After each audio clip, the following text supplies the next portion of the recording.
Hey y'all, I'm Riot. Welcome back to this week's weekly Hyperfixations. First and foremost, a very happy new year. I know I said it last week, but just to reiterate, um as of right this moment, I haven't decided whether or not I will be restarting the number roll or if this would be week 53. So that's fun. One moment. Anyway, we've got pretty much only silly, goofy things today, with one exception, which I'll probably put around the middle just in case. So honestly, a lot of game related things this week. So how about that? I will start with everything that's not gaming and then put the negative thing in the middle, and then the rest will be gaming, and then we'll do pyramid. So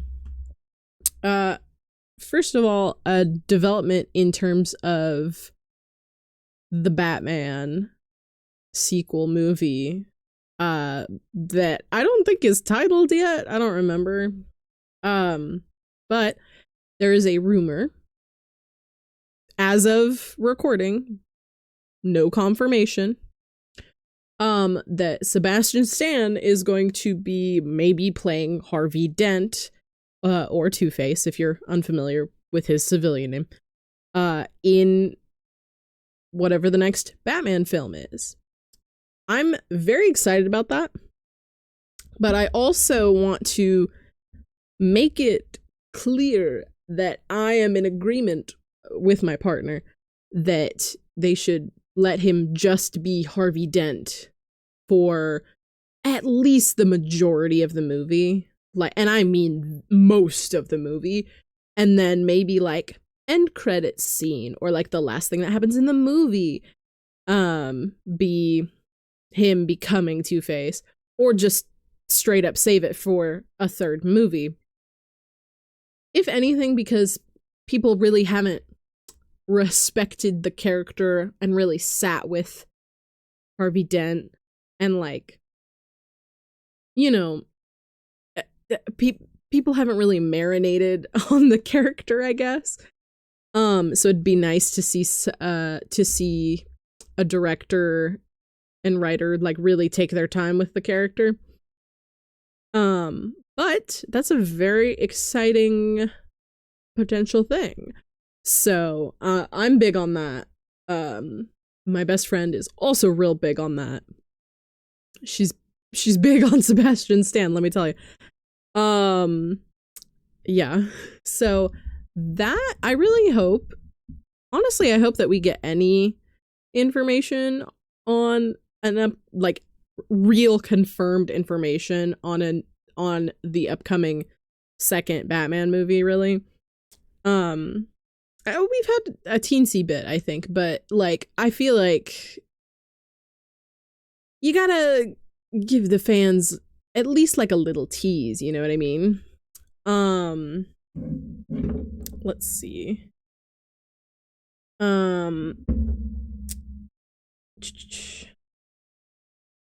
Okay. Ooh. Moving on to the next thing. Magic the Gathering trading card game. They released a new set of cards called Lorwyn, and they did a partnership with the Jim Henson's Creature Shop to do a little musical number within the setting of Lorwyn, and it's really good. It kind of reminds me of the Jim Henson's Creature Shop work done for Labyrinth specifically. But it, as a theater kid, it is delightful to see something, you know, a company that's so popular leaning in that direction. And it's really good. Also, I know a good portion of my viewers probably, probably don't play the game. but there is a card in this set that is like a really good defense card, to the point in which when the community of people who play the game saw it, they all immediately got worried because they knew that card was going to be very hard to get a hold of, and very, very good in terms of usage. So that's silly goofy. But I wanted to share that with y'all because people are leaning into Jim Henson's Creature Shop stuff again, and I'm really hoping that trend continues. So oh, the next thing I have written in my notes for y'all is actually a suggestion from my partner to just that it would just be something fun to go over. I got to rewatch both parts of Wicked in a day. Funnily enough, with the same person I watched it with the first time, but this occasion, we also had our whole friend group watch it. And so it was basically my friend and I, and then the 4 other people in the friend group. Her husband was doing something else in the house, but I got to see 5 people see both parts of Wicked consecutively, and for the first time, which was really fun because I had kind of briefed the people in the group who are my housemates, kind of briefed them on like some things, like, you know, some things that are just more obvious, like, hey, I know this, that in your mind you're like, okay, this is like the Wizard of Oz. It's not, because it's basically the other side of the story, kind of. So you're not gonna see a lot of super familiar stuff until very, very late in the game. Things like that. But it was really, really fun. Surprisingly, we one of the friends in the friend group is very has very entertaining big reactions sometimes to things. So we were very excited for him to also be watching this, and he pointed out something that I honestly didn't think about the first time I was watching the first time I watched Wicked. But he pointed it out several times. The guards in the Emerald City actually know how to do their job. They're not like witless, brainless guards. They actually know what to do. They have clear protocol, which is really interesting. And I didn't notice that until it was pointed out. Every single time they were on screen, he was amazed that the guards were actually doing their job, which is so refreshing of a take, because I didn't even realize, because I'm so used to seeing, you know, any, you know, city guard or whatever in film and TV, and also in D&D. A lot of the times, they'll be portrayed as like incompetent, and they do their job but not well enough, you know? And, you know, even in like video games, the Whiterun guards in Skyrim technically know how to do their job, but they're not very good at it. You can steal a horse right in front of Whiterun guards in Skyrim, and they don't do anything about it. So, it was interesting to see someone point that out, because my brain kind of glossed over it, but he's absolutely right. That's the first time in a long time any of us have seen guards that take their job seriously, which is really cool, honestly. But I wanted to touch upon the rewatch of Wicked because it was very, very fun. It's essentially the same exact group that I play Dungeons and Dragons with. So it was very fun I think that's the first time in a while that we've all watched a movie together. And technically, as the total group of like 8 of us, that's the first time we've all watched a movie together. But it was very fun. And I wanted to touch upon it because it was really enjoyable because I was watching the movie, but I was also like, any time something came up that I thought might get a big reaction out of one of my friends, I would, shift to watch their reactions. And man, were there good ones. It was beautiful. Also, everyone did laugh at the shot of Jeff Goldblum on the reflection of Jeff Goldblum on the outside of the Zoetrope. Everyone did laugh at that. Thank goodness, because I thought that shit was funny as hell. But God, it's so funny. It was a really fun time. And honestly, I recommend watching something long with a group of friends because we did do intermission and everything. But I do highly recommend, honestly, watching something long with your friends, preferably in person, but of course not as accessible to all friend groups. But I do really highly recommend it because, we even had like a brief discussion before we started watching, initiated by the person hosting us, my friend. And, she was like, okay, I want to kind of clear the air. How do we feel about talking? Like, what bounds of talking, that kind of thing.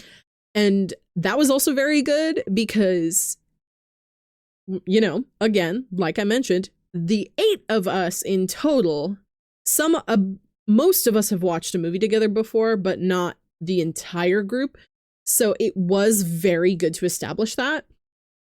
So that it was just a delightful time in general. And I did some like traditional art sketching while watching. It was great. All right. Do I have anything else on here that is not video game? Let's see. Oh, that. I can't believe I was about to glaze over that. Holy shit. They showed the teaser trailer for Doomsday that was exclusively X-Men. I liked it. Yeah, I mean, it's not hard to get me excited about something like that because it's X-Men content, live action X-Men content. It only showed Charles, Eric, and Scott, but I still liked it. I'm a little miffed about the Cyclops suit because it looks like they were trying to go for a comic accurate suit, but then they like missed one of the most noticeable parts of it, which like I know not everyone wants to have the fucking undies on the outside of your superhero suit, but it's like the brightest part of the suit.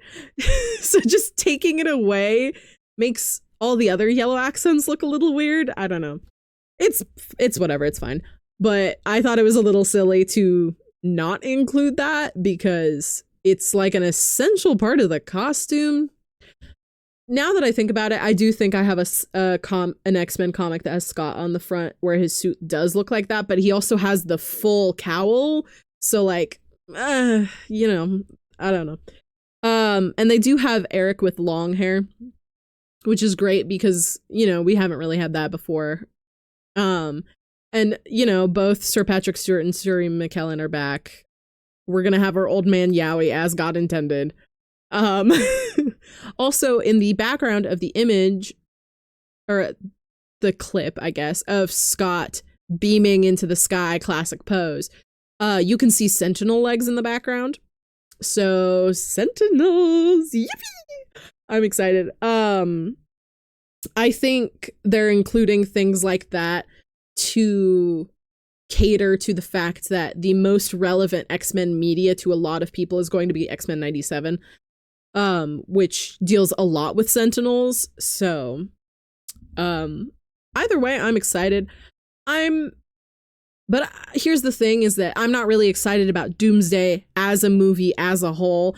I'm excited because the X-Men are in it, and that's it. You know what I mean? Like, I'm so pissed off that they're bringing back their favorite white boy and like things like that. But I am excited.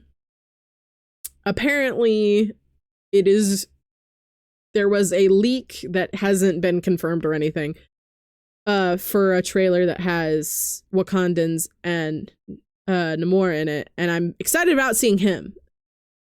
But aside from him, and basically I'm only excited about the X-Men. I'm only excited about the mutants because Namor is often considered a mutant. So yeah, I'm only excited about the mutants being there. But obviously I'm going to touch upon that. Nightcrawler wasn't shown. And I'm sure it's because they're more worried about presenting him because he is blue. Crazy, I know. Same with Mystique, they didn't show her. But please, for the love of God, hand over my guy. Please. That's my guy. That's why I'm showing up to the movie theater. I'm showing up for all the X-Men, but my favorite X-Men will be there. So, okay. I'm going to briefly touch upon the one major negative thing I have on here. There was something other that was majorly negative that happened today. Today is January 7th. I'm specifically not touching upon it because, akin to other things I've mentioned in the past, I'm being purposefully careful with what I say because that's a necessity, unfortunately. So instead, I will just briefly mention this thing and not talk about the other thing that happened today, even though the thing that happened today is very deplorable. I am genuinely worried about losing my hobby channel because I mean, I have backlog, but in the current state of this country, I don't think being that open about those things, about not even just taking a side on things, but telling the truth about things is at this point dangerous. So we are going to skip that. What I am going to mention is that Twitter is basically officially the #1 website for deepfaked media. There is an approximation of data because they released on their AI model that's baked into the website the ability to change images. And of course, there's no boundaries on that because it's run by horrible people. Approximately, through the data that has been gathered so far, there are approximately 6.7K, 6,700 images that are deepfaked that are nude or some related change to nudity per hour. Okay.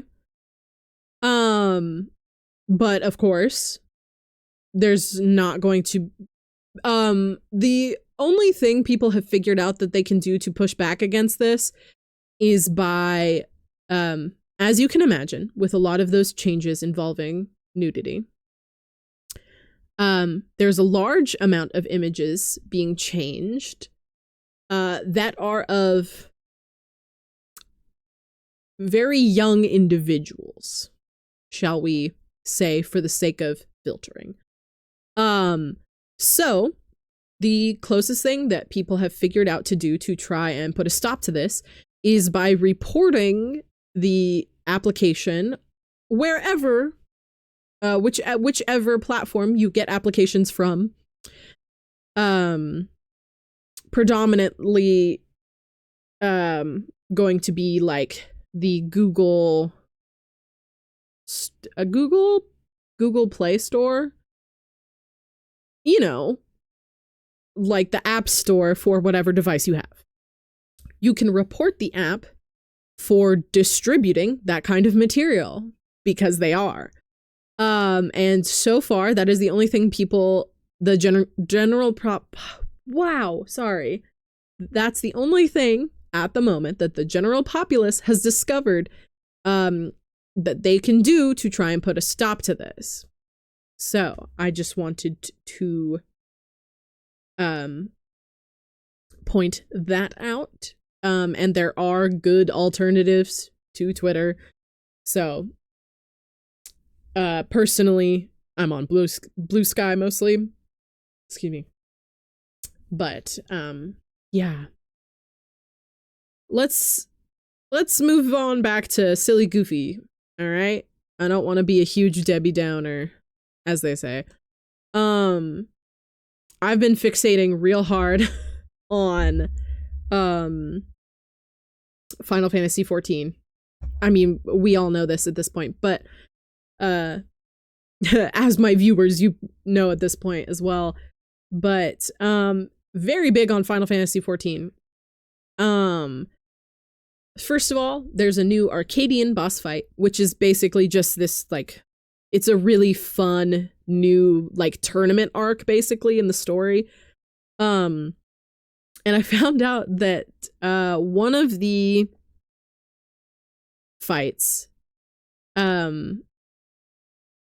realize I don't know if I'm able, well, yeah, it's just the name of a character. But the Brew Bomber fight is, apparently he is voiced by the same guy that voices Oriange, which is one of my favorite characters. And if you are unfamiliar with why it'd be funny to have this, there's this really brash guy who cheats in functionally like a boxing ring. There's this dude that cheats at the fighting game, and Oriange, having the same voice actor, is there's this big loud guy who yells pretty much all the time, and then there's this man who uses thee, thou, perchance, and mayhap unironically, just like me for real. That's really funny that they're the same voice. So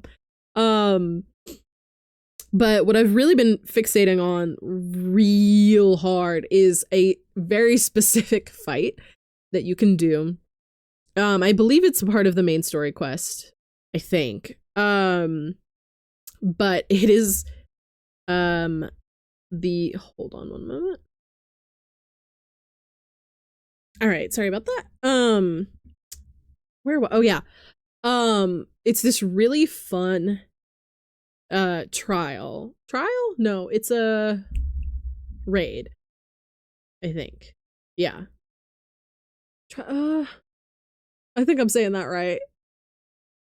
I still am not quite sure what denotates them. It's a boss fight. And it's very fun because it's based on a summon from Final Fantasy VIII.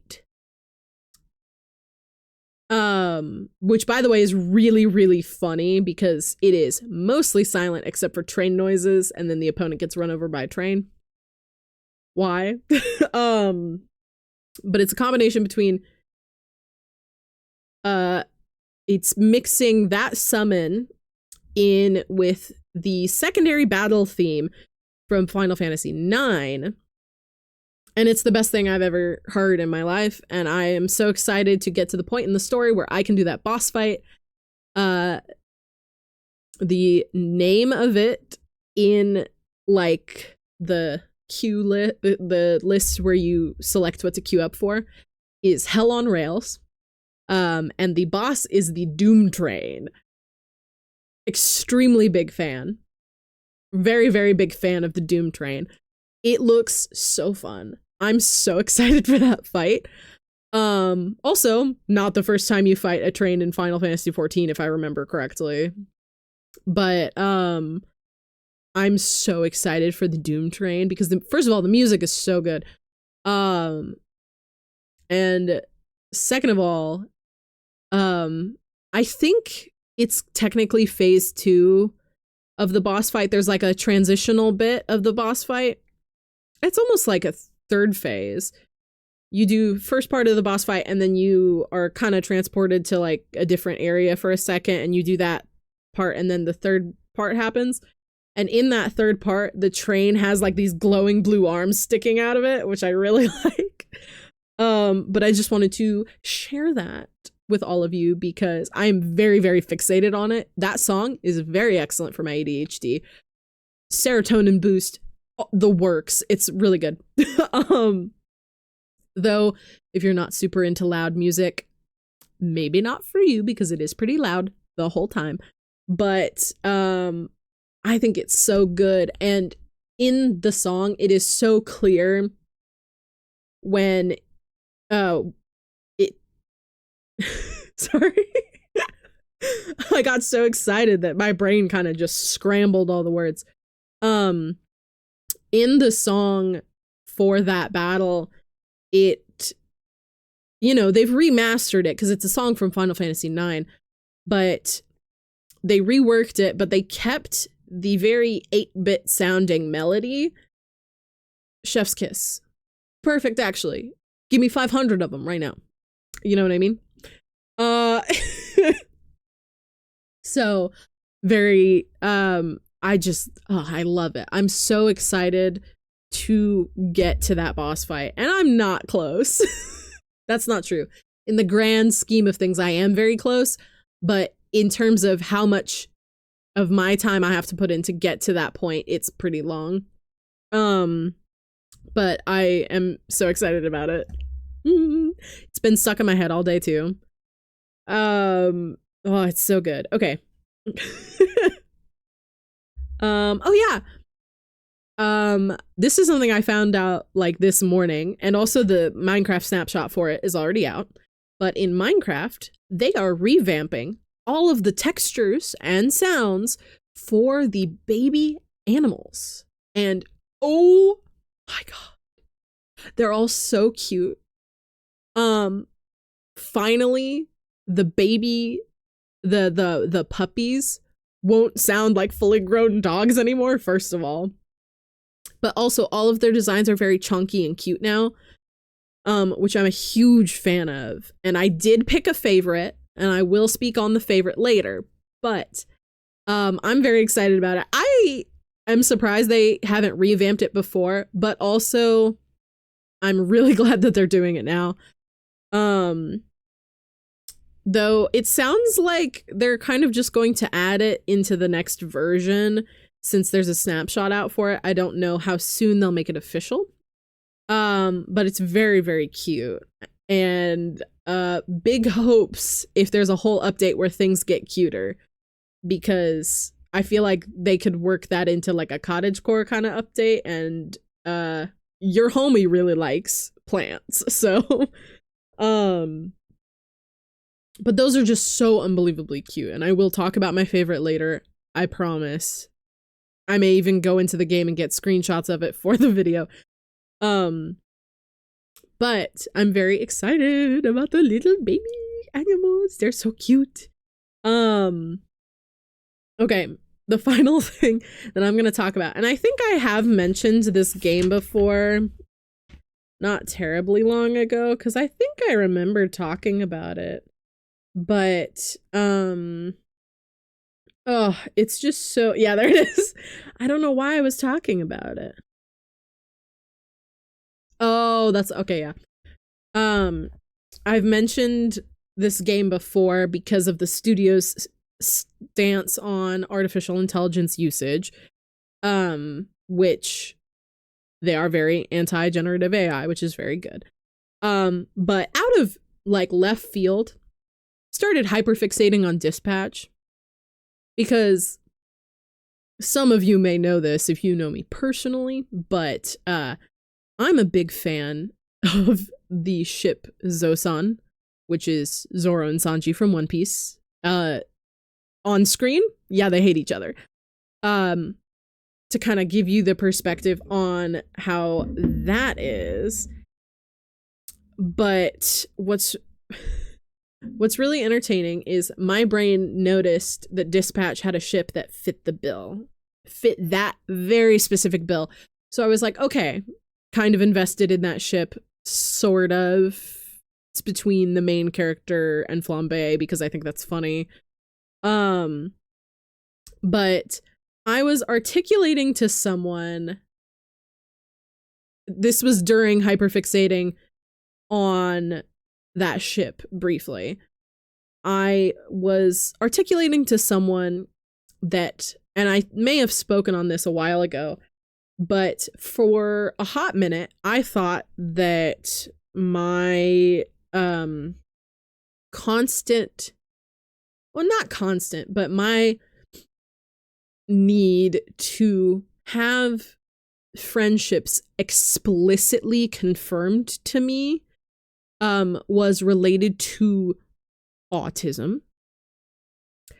And then as I was articulating to my housemates the other day, I realized, no, I used to be just fine. So I stood there and, you know, I was trying to rack my brain. Like, okay, I know that I did not used to need this validation from friends so that my brain would remember that I'm friends with this person. But when did my brain start needing that? When did my brain decide that it needed an additional qualifier for friendship that had to be explicitly stated to me? And then I realized, hey, that's trauma from 2 years ago. Hey, that's trauma from 2 years ago because a bunch of people that you thought, like someone who treats friendships very transactionally, no longer needed you and therefore stopped being your friend. And because they treated you like a transaction, you now don't know what to do when someone is saying they're your friend because you can't outright believe it unless it's explicitly stated. Hey, that's crazy. Like, and here's the thing. Took me 2 years to figure that out. Took me 2 years to figure it out that was technically PTSD. Dog. That shit's crazy. There are, and I will say, there are some individuals who just so clearly are my friends that my brain, for some reason, doesn't need the validation from them. But it's almost explicitly people who were friends with me before that event. So, like, my bestie, I've never, ever questioned it. Never questioned our friendship. Never needed to. Obviously, my partner. And,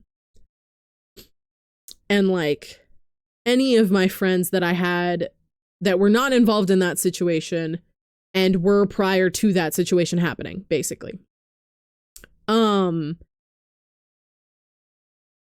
Like, I do still talk to a singular person who was involved in that situation, but also it's pretty much just like, you know, happy birthday or happy insert holiday here. Hope you're doing well. And that's it. And it's also purely because, first of all, hey, I've known that person for over a decade. And also, like,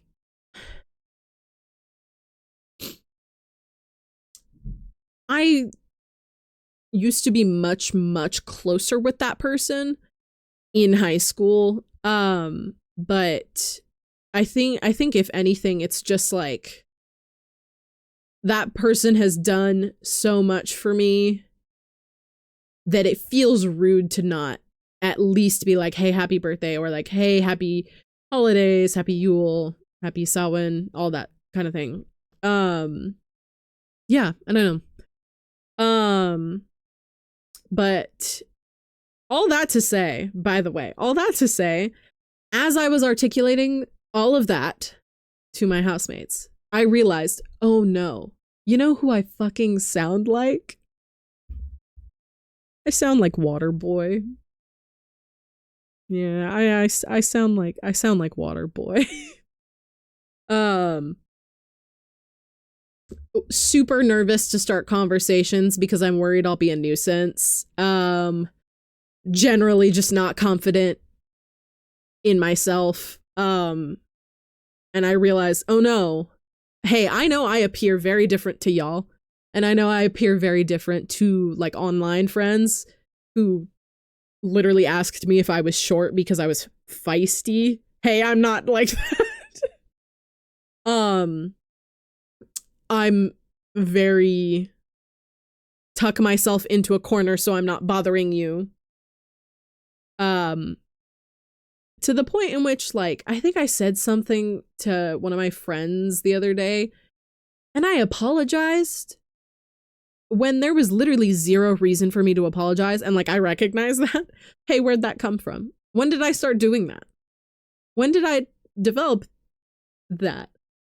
2 years ago. Crazy. But thankfully, now that I've realized that, oh god, no, I'm Waterboy, maybe I can do something about it. So now instead of fixating on that ship, I'm just trying to fixate on Waterboy because I see enough of how I act in Waterboy that I'm like, maybe if I understand, maybe if I fixate and understand the character, I'll understand myself a little better, which is really funny. But yeah, to my dismay, I say jokingly, I'm basically Waterboy, so that's fun. And I know I don't seem like it to you, but hey, think about it. This is a camera. The only person in the room is my dog. My little baby.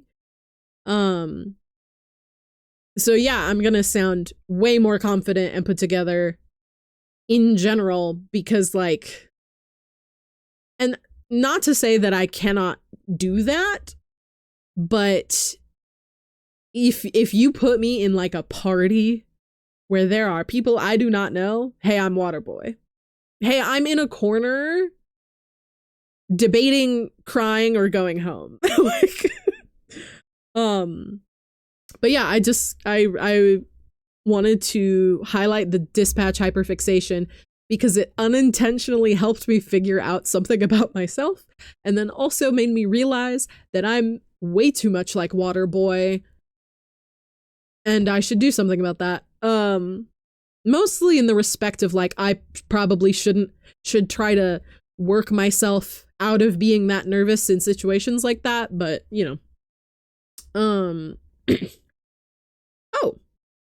let's move on to the pyramid. Hold on. All right, let's get moving on to the pyramid. First up on the pyramid is my favorite from the list of baby Minecraft animals. Not long ago, they released variants of chickens, pigs, and cows. So my favorite of the baby animals is the baby bluish gray chicken. First of all of them look to be about this big, which is so unbelievably cute. But I also just wanted to put my favorite on the pyramid because, you know, it's a silly, goofy time. I'm really glad that they're adding baby animals. And I'm really excited about the fact that they changed all of the noises for the baby animals as well, because it gives better distinction between the adult animals and the baby animals, which is really nice. And just to represent that on the pyramid, I picked the baby blue chicken because it is my favorite. Next up on the pyramid is a boss from Final Fantasy XIV from the Arcadian that I didn't mention before, but I think he's really funny, and I did want to put him on here because the music for his boss fight is also very good because it's very disco, and it's very fun in general. So next up on the pyramid is Dancing Green. Just a really silly boss fight that actually syncs with the music in the background. Apparently if you wipe, it record scratches and restarts the music because you can't possibly be out of time with the music. It's essential. Also, he's got like backup dancers that are like disco bipedal frogs, which is really funny. And I just wanted to put him up on the pyramid because he's hilarious, actually. And the boss fight looks really fun. He also kind of JoJo poses a little, which is funny. Next up on the pyramid, this is our surprise pyramid guest. A friend and I, along with another one of her friends, are basically doing book club with comics. But also I'm also reading other comics while reading the ones that we've agreed to read. So next up on the pyramid is actually Uncanny Spider-Man. And I'm sure the picture will tell you, but I know what you're thinking. Riot, that's Spider-Man. No, Uncanny Spider-Man is Kurt Wagner. That's right, Nightcrawler becomes Spider-Man for 5 whole issues. It's really funny, honestly, just to see that contrast. But I wanted to put him on the pyramid because I wanted to put Kurt on the pyramid, but I've never put him on the pyramid specifically as Uncanny Spider-Man. And I'm always going to fixate on my favorite X-Men. So, just had to throw that in. And I'll be so honest, aside from, and I'm not finished reading Uncanny Spider-Man, even though it's not long, but banger. Am I saying that simply because it's my favorite Marvel character? Yes, I am. Anyway, next up on the pyramid is Waterboy. From now on, every single time there's one of those little like add yours like posts on Instagram where like face reveal wrong answers only or things like that. Hey, I'm only putting Waterboy actually because nothing else could be more accurate, I feel. And I think that's really funny that despite being a theater kid, outside of that, I am basically Waterboy. But also, if I remember correctly, canonically, he lives with his grandmother, which I also did for a long time. So that's also a very funny, coincidental connection to add to the layers of, oh God, am I Waterboy? Yes. But I also wanted to put him on here because apparently you have the option to get rid of people in dispatch, like fire people. And I think you can fire him. Why would you do that? He's so nervous. That it just feels mean. You know what I mean? I don't know. But Waterboy's predominantly on the pyramid because via Waterboy, I basically realized that I had more trauma than I thought I did. A funny way of putting that, but next up on the pyramid is my favorite Final Fantasy XIV character. Urianger has been dethroned. Officially dethroned. So next up on the pyramid is Estinian. I was doing part of my quest today in my main story quest, and he was like, so much nicer to use, whatever we were talking about instead of like using money. And I'm like, you're that bad with money? that you'd literally prefer giving up, like, basically life source. My Discord status for a while has been saving Astidian from his spending habits, because his spending habits is he doesn't want to have money, but he has to have money. So he'll get scammed because he doesn't care about having money. But then he always needs money. He's a mess. In terms of that. Well, I mean, kind of all of the Scions are a mess, but Astidian's my favorite. So, I'm very excited. I ordered something with Christmas money, and I never buy myself something that is just for fun. My brain used to be like, or still is, super hardwired for like, do not purchase a thing unless you can use it more than once. But I'm very proud of myself. I simply bought myself an acrylic charm from an artist I really like that's of Astidian.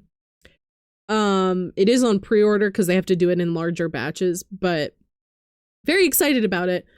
I will probably show you guys once it gets here because I'll be really excited about it. It's really, I think it's really big though, is the thing. So like, for an acrylic charm, usually an acrylic charm, I think maybe about that size, but it's like this big. So yeah, I'm very excited about that. But I wanted to put Astidian on the pyramid because he's my favorite. And top of the pyramid, probably the silliest part of the pyramid. Top of the pyramid is the Doomtrain. Banger reference to a previous game in both aspects of the summon of the Doomtrain and the secondary Final Fantasy IX battle music. Both very good. But also, it's just so funny and it looks so very fun. And the music has me way overly hyped for it. So that's why the Doomtrain is at the top of the pyramid this week. With that, we conclude our pyramid for this week, our first official week of 2026 in terms of chronological weekly hyperfixations. I hope I sound okay. I am coming down with a cold, and it has been getting slightly worse throughout recording. Just wanted to address that in case I sound weird.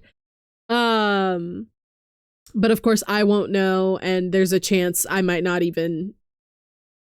There's a chance that if the sickness really takes me out that I won't be able to edit either, so I wanted to address that just in case. Regardless. But with that, thank you all so much for watching. Thank you also for sticking around for just over a year at this point, which is crazy to me.